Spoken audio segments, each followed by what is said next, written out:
Нарачана хајка од Милчо Манчевски во режија на екс-министерката Бисера Костадиновска-Стојчевска.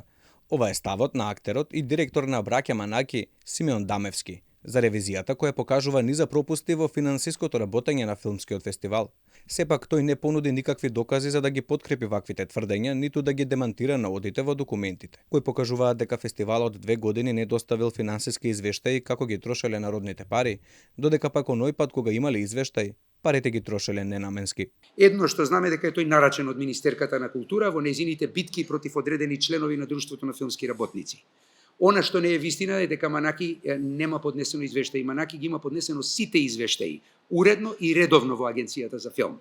Јас лично ги подпишувам. Тој тврди и дека проблемот во Агенцијата за филм е што тие немаат доволно луѓе кои можат навремено да ги прегледаат извештаите кои пристигаат до нив. Смета дека тоа што Друштвото на филмски работници го избрале за уште еден мандат како директор на фестивалот, кажува од извештаите за неговото финансиско работење се чисти. Јас не можам да ви кажам дали е вистина. Јас знам дека е нарачен и е правен по барање на министерката за да може да помине филмот на Милчо Манчевски и да се сукоби со останатите членови на друштвото, со тие членови на Друштвото на филмски работници кои Милчо Манчевски ги доживува како непријатели, а и министерката, за да се пресмета со нив и да го протурка неговиот филм. Министерството за култура не е никаков релевантен орган да ги прегледува и да донесува правни или финансиски одлуки за работењето на институциите во земјава. Има министерства кои се бават со тоа, мене ако ме прашате.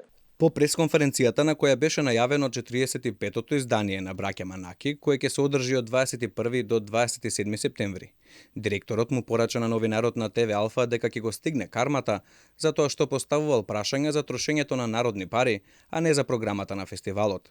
Сепак, документите до кои дојде ТВ Алфа, повикувајќи се на Законот за пристап до информации од јавен карактер, покажуваат нешто сосема спротивно.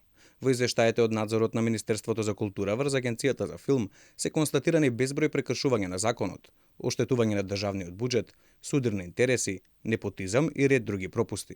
Во нив повеќе пати се споменува и ДФРМ, како и фестивалот Браќа Манаки. Агенцијата за филм незаконски во периодот од 2018 заклучно со 2023 година ја финансирала работата на Друштвото на филмски работници на Македонија, со што незаконски им доделила средства од 7.080.000 денари. Агенцијата за филм незаконски доделила средства на Друштвото на филмски работници за промоција на програмата Креативна Европа Медија за 44-тото издание на фестивалот Браќа Манаки во вкупен износ од 193.595 денари. И Друштвото на филмски работници, кое го избира директорот на Браќа Манаки, се најде на тапет во ревизиите на Министерството за култура. Во извештајот има посветено цела глава насловена за незаконското финансирање на Друштвото на филмските работници на Македонија, каде е наведено дека во рок од 5 години тие инкасирале повеќе од 7 милиони денари, од кои за 3 милиони нема никакво оправдание како ги потрошиле.